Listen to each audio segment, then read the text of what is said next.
Curtis, DIYer. DIYers, it is safe to say Baby Keem is outside. I know that's a term that gets used and abused, but he really is back outside. We got the second edition, the second part of the Booman 2 casino documentary. I wonder how many there are. I am not complaining. I'm enjoying all of these drops because it's giving us just a little bit more insight into not only his story, but also how it relates to the casino title. And I want to do a live reaction to this, as well as do some reactions to some other things circulating around this particular news and this full circle moment that he shared within this VHS footage. Without further ado, Booman 2. Hi, my name is Auntie Connie, and today is my 21st birthday, and hopefully I'm about to go out to the bar. And this Booman. Okay, Booman, say how old are you? You too? Speak up. You too? Yeah. And when is your birthday? On 22nd. Yes. This little boy is very, very smart, and I love him. Give me a kiss. I'm about to take a picture. We about to take pictures too because the camcorder saves it all, and also picture saves it all. When we leave, delete some of the lights because I got a light bill. Like, I hope y'all realize how unusual it was, and unusual in a way where it's not insulting, but how unusual it was at the time to have a camera on you at all times and periods. Like, if you look on YouTube right now, that's like a rare video of someone quote unquote vlogging and using a camera on a regular basis. It's kind of a novelty. It's rare, but in this case, it's super dope. It's almost like somebody had a vision of something. There was a necessity to capture all of these moments, but this is a lot of footage. All right, come on, let's go.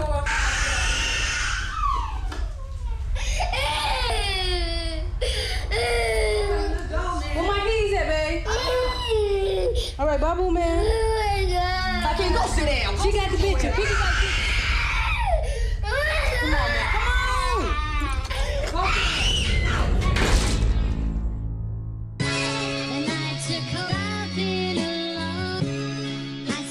Yeah, if we talking 05, ain't no DJI cameras, ain't no cell phone that ain't no big ass brick in your hand. Like you everywhere you go, you tell it on yourself. You damn near got an encyclopedia with a lens on you. Like, you got to really be committed to getting this vlogging happening in 2005.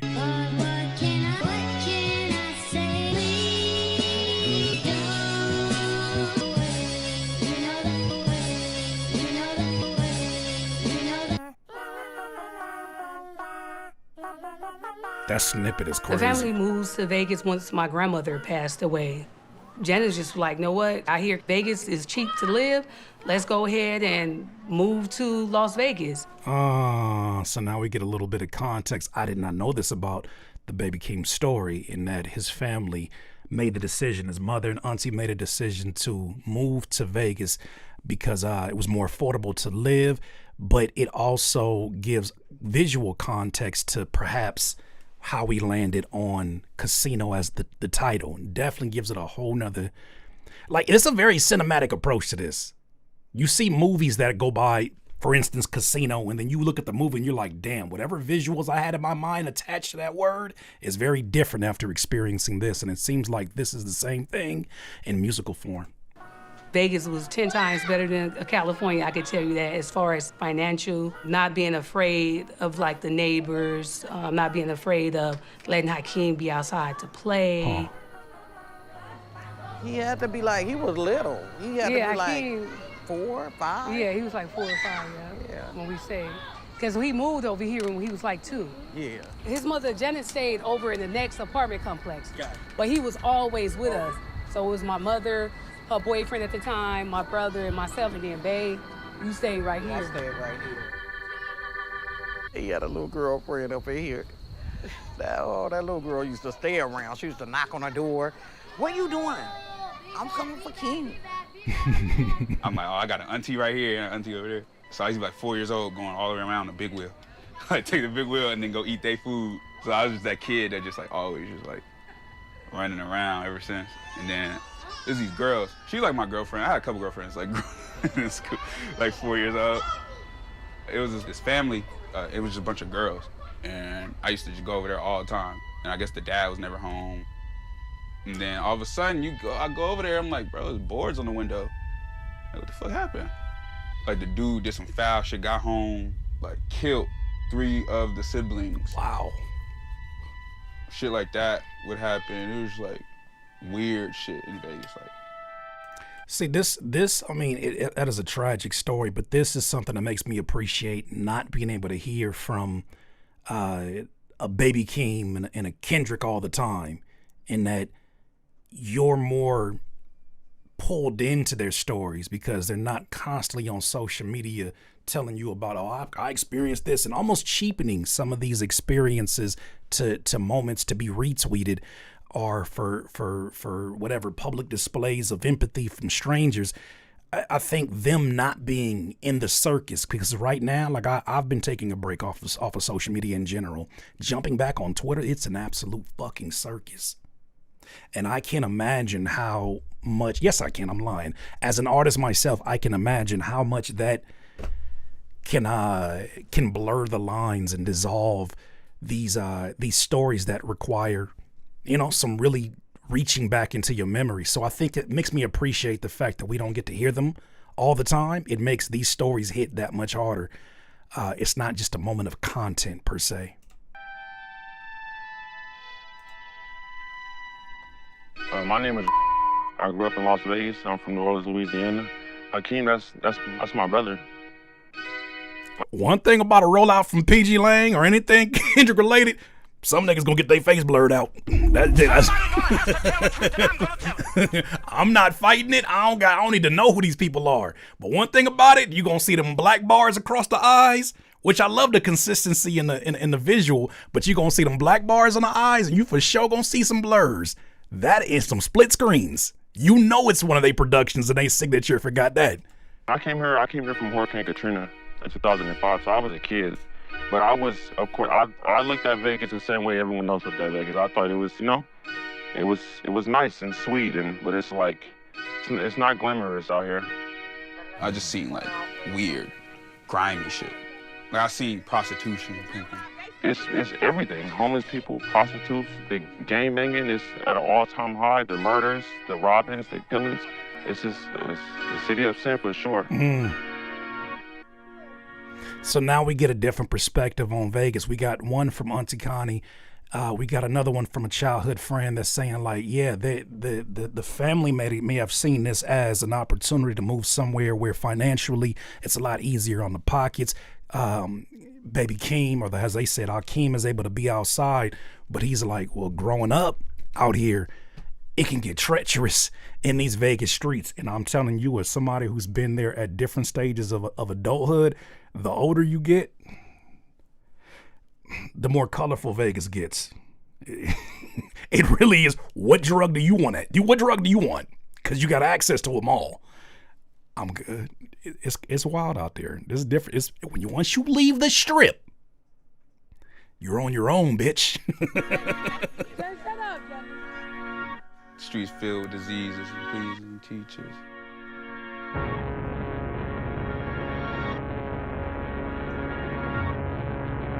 Hey, papi. ¿Dónde vas? You want to have a good time?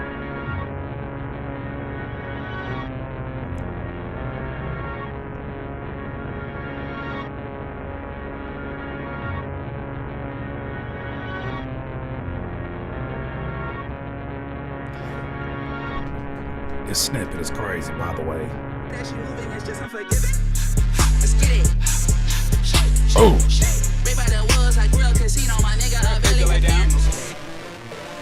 Real quick, something I noticed, like that snippet sounds crazy, but something I noticed as you have this shot right here. This is what intrigued me the most. As you look at this shot right here, and I want you to work with me. I promise I ain't being no perv for no prostitute.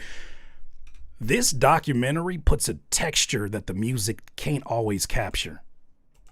This documentary puts a texture on the music that the music sometimes can't always capture. Right? The way that it's shot, the grain that's being put over it, the color correction, the LUTs, whatever they added to it is adding another layer of emotion that is satisfying whatever visual stimulants come from seeing it and then also hearing the music. It's one thing to experience music and have your own imagination. It's one thing for them to say, no, let me make it really real for you in this split screen of the type of layer. It's almost like he gave the music skin with this documentary. It's not just an auditory experience. It is now becoming more three-dimensional because of it.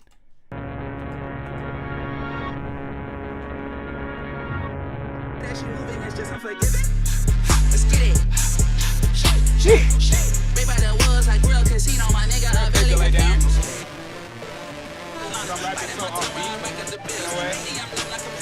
Like keep it like chaotic. And didn't excite me. I know they drum like I'm friend with got big way. My doggy check catch a flight out of midway. I might just get up with trauma. What's funny to me, and he's getting ready to get into some lyrical details I want to definitely highlight. What's funny to me is he got two documentaries in one right here.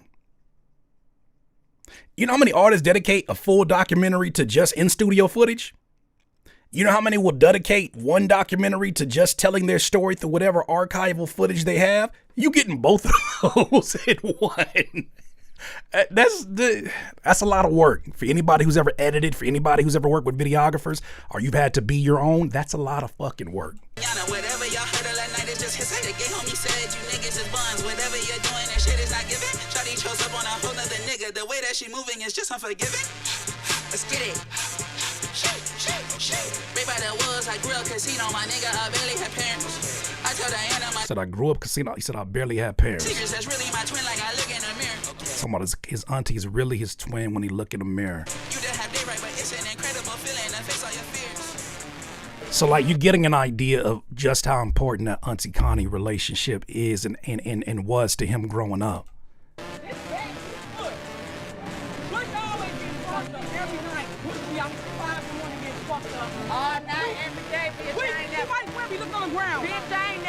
That's crazy. The contrast is crazy. Talking about. She be out here. I'm not never fucked up.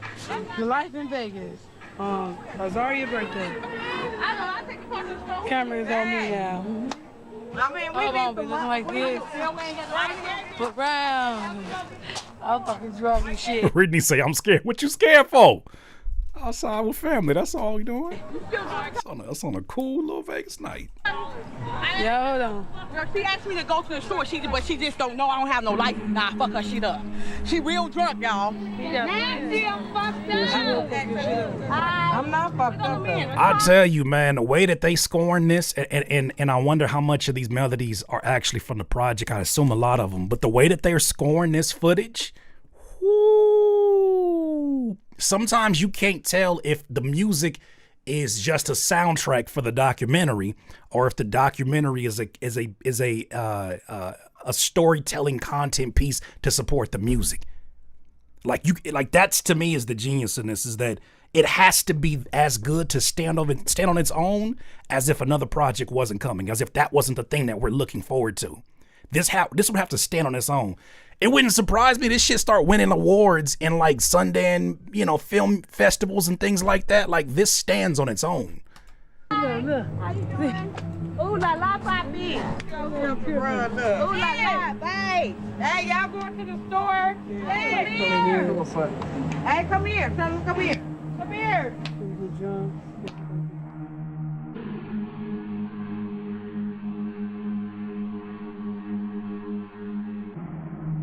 That's his mom's over here, right? If I'm not mistaken, right? Y'all let me know in the chat. Oh yeah, by the way. Hey yo, DIYer, if you're enjoying this content, please don't forget to hit the like button. It helps this video and this channel get discovered by new people. I appreciate you. Now back to the video. Yeah, okay.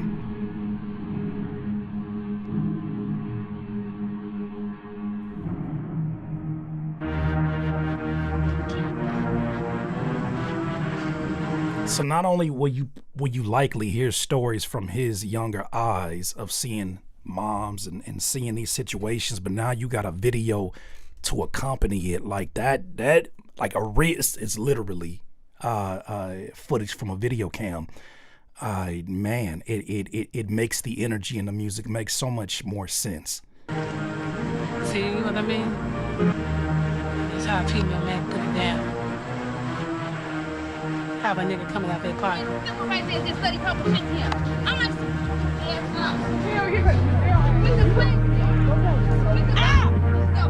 hey, yo, motherfucker, woman. Go tell him, fuck him and his woman. I said, don't tell that nigga.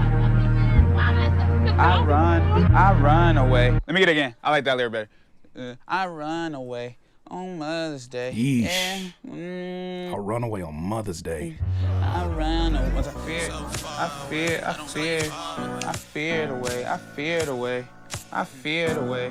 When we started feeling like we have to take care of Hakeem was when he was about like 2 years old. It's not that Janice did not want to have a kid. It was more so that during the time when she was pregnant, she was having complication with her Hakeem's dad. So then she would like go in and out of like crying, and then it was her first kid. You know, so it's not that she didn't want to have him, it was just complicated. Just loop the first half. No, I run away on Mother's Day. So cold and I don't feel love. My love is straight. I feel this way. I feel away. Someone's away. On Mother's Day. No love away. So far away. Somewhere away. So cold when you. Yeah, you're not discovering anything new. I could tell Curtis didn't know Keem grew up. I didn't know anything about Baby Keem, except for the music that I heard. And I think part of not knowing the story was not having the context that we're getting right now. Now, whether or not we were given the context later on purpose, I think that it's looking like that was a very obvious decision, and that you present an artist as PG Lang, you allow them to allow the world to make up their own narratives. They've said some crazy things about Keem. They've accused him of having ghostwriters. They've accused his success of being only because he's cousins to Kendrick Lamar. They've talked about his upbringing, and now he's getting an opportunity to tell those from his own lens. I wait for those. Right? Some of you are more invested into the story. I wait for the artist to tell me this story before I start coloring in the lines of things I don't know anything about. And that's why now we're having this conversation, because he's being transparent about the story in a very different way. I think that's different. That's where we start to have the conversations. But you're right. I didn't know he lived in Vegas. These are new details to me. Push my love when you can't even love. So cold. Man. So cold. When you turn back away. So I look at this and even if it wasn't on purpose, like seeing his mom in his state, seeing that he's showing this to the rest of the world when he ain't got to show nobody any of this, especially his mom in that state, to me shows kind of a statement of where we at right now in society, of how desensitized we would be if most of us heard this as a lyric in a song and it'd be like, oh, that's just some rap shit. You know, that's just them, you know, they talk about a lot of things in rap songs. But for some people, they hear certain things and it becomes triggers. It becomes trauma triggering. To now see it, now it's like, almost like echoing a statement I heard from La Russell recently. I'm not your fucking content. What I'm rapping about is my real life. What I'm saying in my art, I am lucky enough to have survived through. I'm lucky enough to have had the village that I did have, but also too, I'm not embarrassed of it. This is my story. And some people gotta see this before they recognize just how real those stories are, I think, especially in this present day society. So about you, honest and help lady. Lady? I don't see a lady. Shut up. Shut up. What's up, Kimmy? Oh, yes. Janet? You got a lot to offer, girl. You want to go for a walk with me and the baby? Man. Look at me. Janet, what's wrong?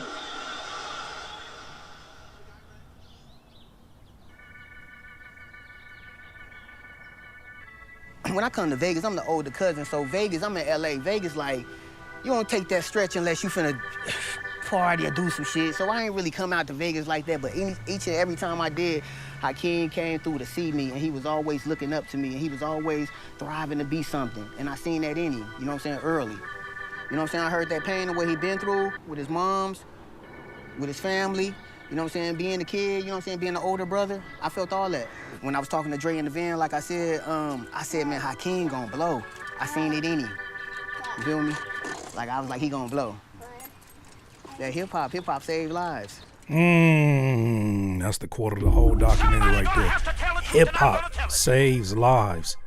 And it makes me think, like, when you see how many people don't take this serious, and you know, I know there's a statement or a saying of don't expect to see yourself in other people. It doesn't stop artists, like true to heart artists, from feeling offended when people don't take this serious. When it's like this particular art form, my dedication to this art form, the dedication of the people that I am around that have put me in a position to do the things that I want to do, that I have a gift to do, that I've worked so hard to do through environments where most people do not make it out. Stop playing with that. Like, where you get off playing with that?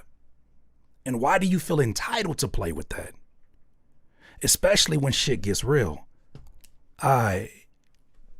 There's a choice to do it in this way, and I think it's more effective to do it in this way than a podcast. Because a moment like that comes and goes. This to me is how you build lifelong fans. Because now they feel like there's a piece of you that they didn't have to know about, that they'll never forget because of the relation it may have to their own journey or the empathy they have. This was dope. Get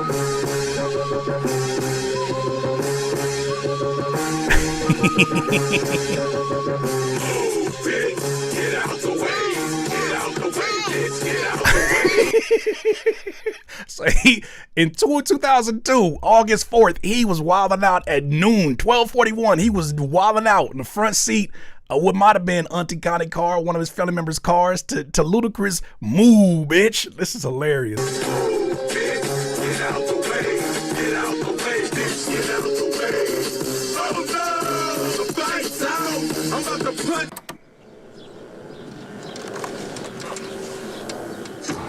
And the winner for the best afro at the Grammys. Ooh. So we do the hard stop right there. Okay. Let's expand on that last scene. Here's some information I did not know, because now I have the information from this documentary. It says here that it was a full circle moment in which you're seeing Baby Keem, literally Baby Keem, dancing around to Ludacris's "Move, bitch." And you know, in essence, falling in love with hip hop. 20 years later, Baby Keem's first Grammy was handed to him by none other than... Grammy goes to Family Ties, Baby Keem and Kendrick Lamar. Wow. Like you could... You know how many times a moment like that has been shared in a podcast and it gets forgotten about because it's just a god-awful amount of podcasts? For you to experience it like this, and you're like, oh shit. How did you hold on to a story that long? I assume it's likely. I assume it's likely because he knew that there would be an opportunity to have this conversation when it really matters. And telling this story that is so transparent, telling this story about his life in which he is exposing so much. Can you imagine how uncomfortable this has got to be? Like, so many of us have family stories that we probably can relate to. None of us plan on broadcasting that to millions and millions and millions of people, right? Because once you put it out there, it in a way, it's almost like what a stripper goes through. I mean, in the most serious way possible. I made an analogy one time that said, I think that strippers and live performers, especially rappers, go through very similar emotions without even knowing it. Why? Because it's an exposure of something that is intimate to you. It's an exposure of something that is intimate to you, and you're leaving it up for judgment to the rest of the world. Now, it's very different types of art from showing your titties versus showing what you wrote down and recorded, but you're still exposing yourself to the world and leaving it up for judgment, where people are judging her body, people are judging your body of work. So I think that when you see this type of thing be displayed so vulnerably, like it's a lot that comes with it. But you know this world we live in, right? You know this world we live in. You know that the nonsense is on the way. especially when something feels this good. Have you noticed that when there's moments like this that are real human moments, there's something or some bot or some energy that likes to come into this space and take that away? I'm starting to think that that's not done accidentally. I'm starting to think that that's not done. It's being done on purpose, basically. Brian Z highlighted this. There's a retweet of a Kirko. You know, they're already kind of questionable with their post, but Baby Keem's Casino is currently forecasted to debut with 27K first week pure sales per Kalshi. Kalshi is a platform that people can place bets on many different things. He just retweeted this and said, the first week album performance becoming a tradable event is bad news for everyone.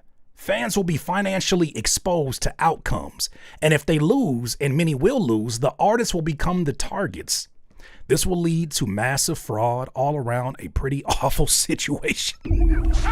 Yo, I stay away from politics, but what the fuck is going on in the government right now, dog? Like, what's going on to where you have a scandal that is still underway in the NBA, and then somebody is allowed to say, hey, we should let people vote on first week sales in music. Hey, that's gonna end well. Yeah, let's do that. Well, you've already had professionals who've abused that as coaches, allegedly. Well, you had players who are abusing that. Now they're going to allow fans to vote on first week sales. Let me tell you what I get from that.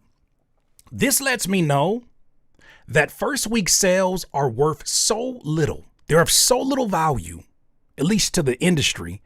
They're allowing idiots out there to place bets on first week sales. Somebody's gonna have to tell the truth, and I'm gonna tell it. Oh, Afro Butterfly, reading comprehensions at an all-time low. We didn't talk about it, but the DJ Vlad sarcastic post about Rock Nation and how many people are taking it in a very literal sense. And like I said, it might be bots. You're going to allow fans to now vote for what they think. This is why it's important that you see a documentary like this. Because if you let these people determine narratives, if you let these people determine what should be talked about, we'll be voting on first week sales like it's a stake bet. This man just put some very vulnerable moments out there, and some people are just trying to minimalize this to a first week sale bet. And if it doesn't happen for them and their prediction is wrong, can you imagine the disrespect getting ready to happen for the things that he did share? This is why it's important that there is some balanced voices in hip hop media, because the way that they'll take that and run with it, the way that they'll abuse their access that they have been given. And I don't think this is anything that Baby Keem and his family and PG Lang are not privy to. But can you imagine how nasty that's getting ready to get? Last thing, I was privy to some information that I might have bit off more than I could chew. I got from a real credible fucking source. Them dice that was in the GNX tour, yeah, them had nothing to do with the casino. I'm gonna have to tell the truth, and I'm gonna tell it.